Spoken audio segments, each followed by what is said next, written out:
हमारे रफीक आलम कटिहार, अमीर सोहेल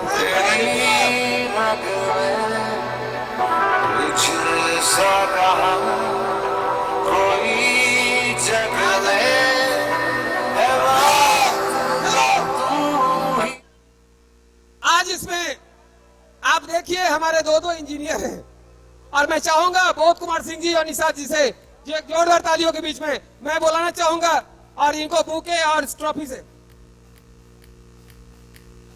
जोरदार ताली।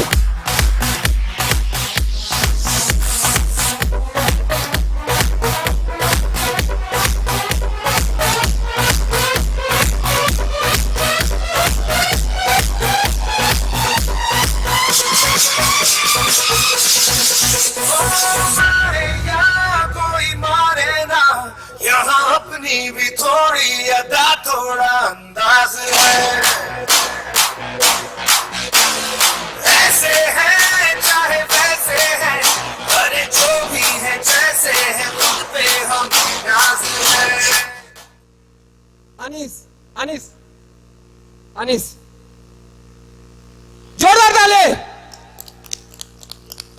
पैसे से मौलवी 3000 रुपया का महीना कमाने वाला व्यक्ति आज आरसीएम का स्टार प्लेटिनम है और 35,000 रुपया, और इनको जब एक बार आरसीएम से 52,000 रुपया आया था तो इनका दिमाग उड़ गया था, बोलता है सर इतना भी पैसा आता कभी मैंने सोचा भी नहीं था।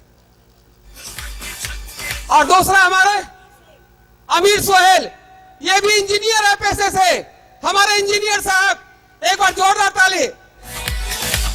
और हमारे राकीब आलम, ये भी इंजीनियर है पैसे से, जोरदार ताली है, जोरदार ताली। अब ज्यादा टाइम नहीं लेते हुए अब मैं दूंगा, ज्यादा टाइम नहीं लेते।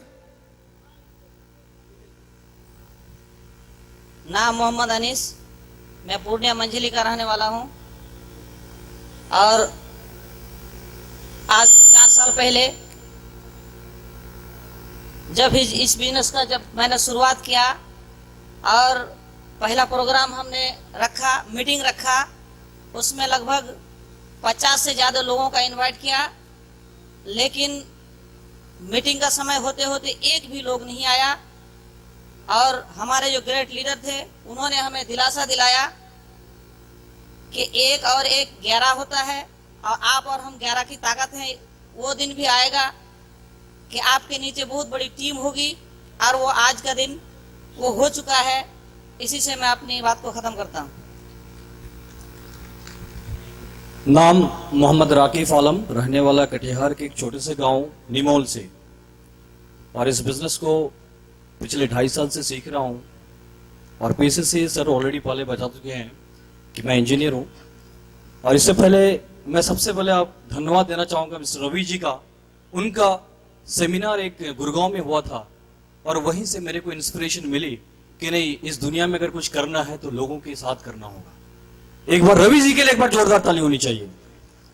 और मेरे गुरु मोहन प्रसाद, उसके लिए भी मैं चाहता हूं कि एक बार जोरदार तालियों से स्वागत होनी चाहिए कि पूरे कटिहार के इस विसिनिटी को हिला के रख दिया है। मैं थोड़ा सा अपना परिचय देना चाहूंगा। इससे पहले मैं नोएडा में जॉब कर रहा था और जॉब करते करते मेरे जो अपलाइन है, instant upline, mister Hasan Nizami जी, वो मेरे दोस्त भी हैं और मेरे को बार बार बोलते थे कि भैया आपको क्या चाहिए। हम जी यार मेरे सपने पूरे होने चाहिए। तो क्या आपको लगता है कि जॉब से पूरा हो जाएगा? मुझे दूर दूर तक नहीं लगता था कि यार मेरे सपने भी पूरे, इसलिए कि हर इंसान का जो सपना होता है ना, वो शुरू से बड़े बड़े होते हैं, लेकिन समय के साथ साथ वो फिर धीरे धीरे चकनाचूर होते कि नहीं होते सर? चाहते अपने सपने को साकार करने के लिए तो भैया आरसीएम के साथ 2 से 5 साल लग जाइए, लगातार अपने अपलाइन के डायरेक्शन से और अपने डाउनलाइन को बताते हुए इस सिस्टम में आप अपनी जिंदगी में जो चाहते हैं, अपनी जिंदगी में जो चाहते हैं वो सारे सपने पूरे हो सकते हैं। वन एंड ओनली, सिर्फ और सिर्फ आरसीएम ही ऐसा प्लेटफॉर्म है, इसलिए कि हिंदुस्तान को बदलने का एक नया रूप देखा है टीसीजी ने। मुझे लगता है कि यहीं पे एक आम इंसान से गरीबी से, स्वास्थ्य से अगर दुनिया में नाम होगा तो वो वन एंड ओनली सिर्फ प्लेटफॉर्म है, सिर्फ आरसीएम बिजनेस। एक बार आरसीएम बिजनेस के लिए जोरदार ताली होनी चाहिए। Thank you very much. दोस्तों, जय RCM. My self Aamir Sohail Bhawanipur से हूं। मैं आपको अभी अपनी रियल लाइफ के बारे में बताता हूं कि अभी प्रेजेंट में मेरी माँ दिल्ली में है, उनका ऑपरेशन होने वाला है और बहुत डिप्रेशन में था मैं जब लास्ट मंथ बिजनेस क्लोज हो रहा था। लेकिन आज इतनी भीड़ को देखकर एक चीज तो यकीन हो गई, इतने लोगों की दुआ जो है वो कुछ नहीं होने देगा। और मैं अपने great upline mister MP Yadav और निजामुद्दीन साहब के लिए एक बार जोरदार ताली चाहूंगा, जिन्होंने मुझे ये सोचने पे मजबूर कर दिया कि तुम्हें दुबई छोड़कर इंडिया में काम करना पड़ेगा और इंडिया को आगे बढ़ाना पड़ेगा। और मैं एक मैसेज, एक स्टोरी के थ्रू आपको देना चाहता हूं। ये लांस नायक ध्यान सिंह, कितने लोगों ने नाम सुना है साहब? लांस नायक ध्यान सिंह हॉकी के प्लेयर थे और हॉकी दिन में तो खेलते ही थे, रात में चांद की रोशनी में भी हॉकी खेलते थे, इसलिए उनका नाम ध्यान सिंह से ध्यानचंद पड़ गया। 1936 का वर्ल्ड कप फाइनल इटली में, जर्मनी का तानाशाह मौजूद था। मेजर ध्यानचंद ने 16-1 से रौंद दिया जर्मनी को साहब।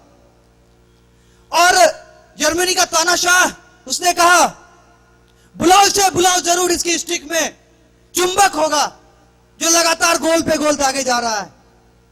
उसे जब बुलाया गया, स्टिक तोड़ी गई, कुछ निकला नहीं। जर्मनी के तानाशाह ने कहा, ध्यानचंद तुम इतना अच्छा हॉकी खेलते हो यार, तुम्हारे देश ने तुम्हें क्या दिया, आज भी फटे जूते पहने हो। अब बात देश की आ गई थी। आंसर सन्नत सुनना चाहेंगे ध्यानचंद का? मेजर ध्यानचंद ने कहा, तानाशाह हिटलर, जब बात देश की आती है तो ये मेरे देश की जिम्मेदारी ये नहीं है कि मुझे आगे बढ़ाए, ये मेरी जिम्मेदारी है कि मैं अपने देश को आगे बढ़ाऊं। मैं आपको कहना चाहता हूं, ये आरसीएम की जिम्मेदारी नहीं है हमें आगे बढ़ाए, ये हमारी जिम्मेदारी है कि आरसीएम को अपने देश में नंबर 1 करें, ताकि आने वाले समय में आर्थिक स्थिति हमारी पूरी दुनिया में सबसे बेहतर हो सके। धन्यवाद। जय RCM. Thank you very much, thank you very much. ये बात सही है कि आरसीएम में जो लोग काम करते हैं वो अपने फैमिली के लिए काम करते हैं, वो अपने सोसाइटी को आगे बढ़ाने के लिए काम करते हैं और उसके बाद अपना नेशन को भी आगे बढ़ाने के लिए काम करते हैं।